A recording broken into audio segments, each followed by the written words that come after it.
আকাশবাণী কলকাতা। স্থানীয় সংবাদ পড়ছি নমামি বসু রুদ্র। প্রথমে বিশেষ খবর। রাজ্যে আসন্ন বিধানসভা ভোটের আগে অন্তর্বর্তী বাজেট পেশ হয়েছে আজ।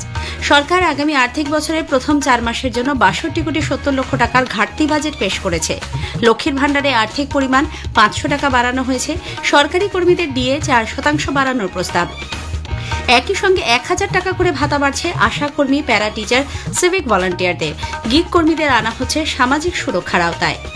আর্থিক শৃঙ্খলা বজায় রেখেই রাজ্যের বিপুল ঋণভার শোধ করার পাশাপাশি একাধিক প্রকল্প চালু রাখা সম্ভব হয়েছে বলে মুখ্যমন্ত্রী মমতা ব্যানার্জি জানিয়েছেন।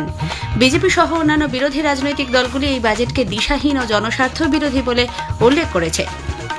সুপ্রিম কোর্ট পশ্চিমবঙ্গে রাজ্য সরকারি কর্মীদের 100% মহার্ঘ ভাতা মেটাতে বলেছে। 25% অবিলম্বে মিটিয়ে দেওয়ার জন্য রাজ্য সরকারকে নির্দেশ। এই রায়কে স্বাগত জানিয়েছে বিরোধী বিজেপি সহ অন্যান্য রাজনৈতিক দল ও সংগঠন। রঞ্জি ট্রফির কোয়ার্টার ফাইনালে বাংলা আগামীকাল অন্ধ্রপ্রদেশের বিরুদ্ধে খেলবে। আসছি বিস্তারিত খবরে।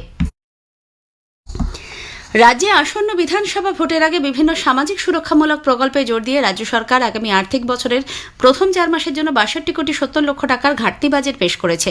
বাজেটের মোট আয়তন 4,06,000 কোটি টাকার বেশি।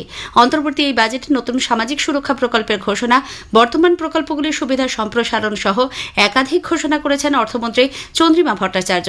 রাজ্যের সবথেকে বড় ফ্ল্যাগশিপ প্রকল্প লক্ষ্মীর ভাণ্ডারের বরাদ্দ 500 টাকা বাড়ানোর কথা ঘোষণা করেছেন অর্থমন্ত্রী। এই খাতে অতিরিক্ত 15,000 কোটি টাকা বরাদ্দের প্রস্তাব রাখা হয়েছে। ফেব্রুয়ারি মাস থেকেই উপভোক্তারা বাড়তি হারে লক্ষ্মীর ভাণ্ডারের ভাতা পাবেন। 21 থেকে 40 বছর বয়সী শিক্ষিত যুবকদের জন্য বাংলার যুবসাথী নামে নতুন প্রকল্পের ঘোষণা করা হয়েছে। এর অধীনে কর্মসংস্থান না হওয়া পর্যন্ত মাসে 1,500 টাকা করে আর্থিক সহায়তা করা হবে। অর্থমন্ত্রী জানান, চলতি বছরের এপ্রিল মাস থেকে আশাকর্মীদের মাসিক সাম্মানিক 1,000 টাকা করে বাড়ানো হচ্ছে। তাদের জন্য 180 দিনের মাতৃত্বকালীন ছুটি এবং কর্মরত অবস্থায় মৃত্যু হলে পরিবারকে এককালীন 5 লক্ষ টাকা আর্থিক সহায়তা দেওয়া হবে।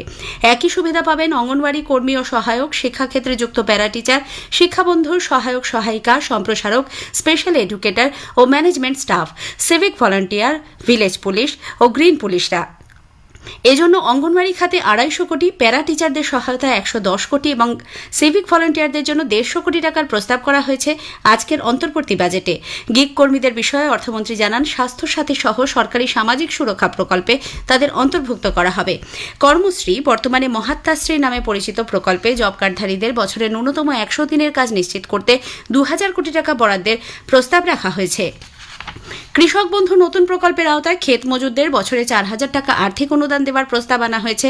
রাজ্য সরকারি কর্মচারীদের জন্য 7ম পে কমিশন গঠনের কথা ঘোষণা করা হয়েছে। পেনশনভোগীদের স্বাস্থ্য খাতে ক্যাশলেস সুবিধার সীমা বাড়ানো এবং 1 এপ্রিল 2026 থেকে অতিরিক্ত 4% মহার্ঘ ভাতা দেওয়ার কথাও জানানো হয়েছে। আর্থিক শৃঙ্খলা বজায় রেখেই রাজ্যের বিপুল ঋণভার শোধ করার পাশাপাশি মানুষের জন্য একাধিক প্রকল্প চালু রাখা সম্ভব হয়েছে বলে মুখ্যমন্ত্রী মমতা ব্যানার্জি দাবি করেছেন। আগামী অর্থ বছরের প্রথম 4 মাসের জন্য রাজ্যের অন্তর্বর্তী বাজেট পেশের পর আজ এক সাংবাদিক বৈঠকে মুখ্যমন্ত্রী রাজ্যের আয় ব্যয়ের বিস্তারিত পরিসংখ্যান পেশ করেন। তিনি বলেন, কেন্দ্রের কাছে প্রায় 2 লক্ষ কোটি টাকা প্রাপ্য বকেয়া রয়েছে। লক্ষ্মীর ভাণ্ডার সহ আশাকর্মী, প্যারা টিচার এবং সিভিক ভলান্টিয়ারদের জন্য আর্থিক বরাদ্দের পরিমাণ বাড়ানোর প্রস্তাব করা হয়েছে বলে মুখ্যমন্ত্রী জানান। 1,72,00,000 বেশি মানুষকে দারিদ্র সীমার আওতা থেকে বের করে এনেছে। তাহলে লক্ষ্মীর ভাণ্ডার ফেব্রুয়ারি মাস থেকেই তারা পাবে। 500 টাকা করে বেড়ে গেল সবার জন্য। আশারা মেয়েরা যারা ওনার পড়াই উচিত হয়নি, যেখানে 4% ডিএর কথা বলেছে। বিজেপি রাজ্য বাজেটকে দিশাহীন বলে দাবি করেছে। বিধানসভার বাইরে আজ এক সাংবাদিক বৈঠকে বিরোধী দলনেতা শুভেন্দু অধিকারী জানিয়েছেন, এই বাজেট কার্যত একটি অসত্য দলিল, যা রাজ্যকে অনেকটাই পিছিয়ে দেবে।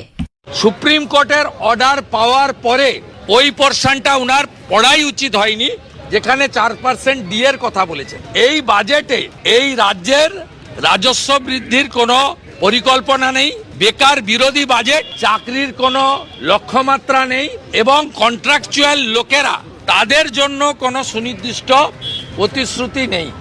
কেবলমাত্র লক্ষ্মী ভাণ্ডার ফেব্রুয়ারি মাসে কার্যকর করার কথা ছাড়া বাকি এই বাজেট কার্যত দিশাহীন এবং একটি মিথ্যা দলিল।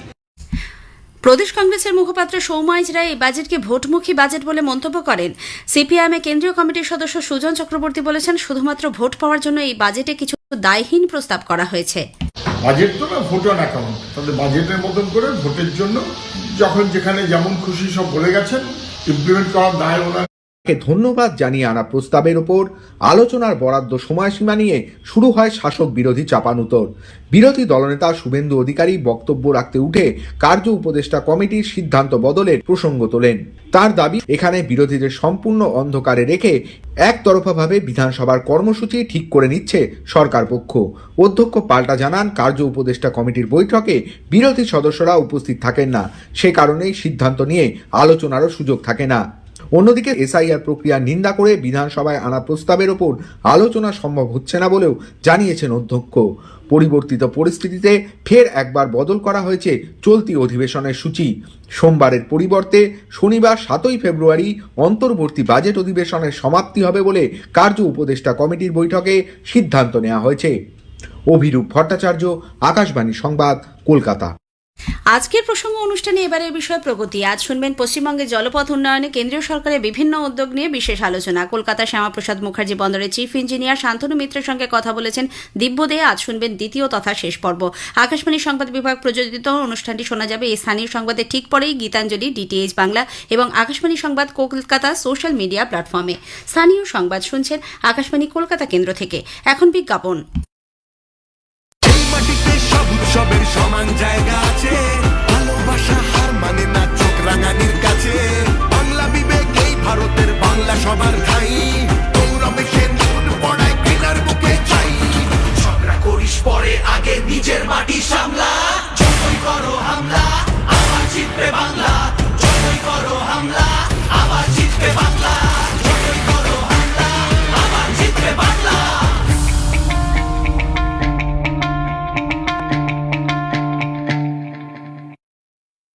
ফিরে আসছি স্থানীয় সংবাদে।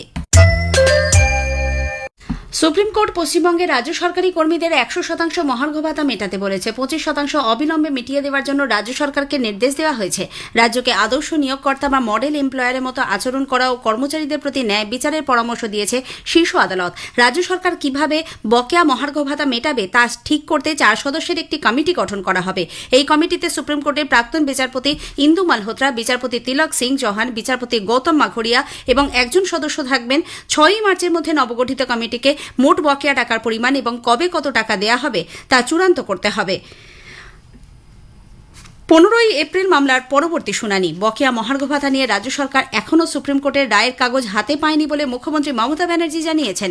এদিকে রাজ্য সরকারি কর্মচারীদের বকেয়া ডিএর 25% অবিলম্বে মিটিয়ে দেওয়ার বিষয়ে সুপ্রিম কোর্টের রায়কে স্বাগত জানিয়েছে বিরোধী বিজেপি সহ অন্যান্য রাজনৈতিক দল। কেন্দ্রীয় প্রতিমন্ত্রী সুকান্ত মজুমদার এক ভিডিও বার্তায় বলেছেন, এই রায়ের মধ্যে দিয়ে সরকারি কর্মচারীদের ডিএ পাওয়ার অধিকার সুনিশ্চিত হয়েছে। কল্যাণীর বেঙ্গল ক্রিকেট একাডেমিতে রঞ্জি ট্রফি কোয়ার্টার ফাইনালে বাংলা আগামীকাল অন্ধ্রপ্রদেশের বিরুদ্ধে খেলবে। এর আগে বাংলা গ্রুপ সির শীর্ষে থেকে কোয়ার্টার ফাইনালে পৌঁছয়। স্থানীয় সংবাদ শেষ হলো। এরপর খেলার খবর 8টা বেজে 10 মিনিটে।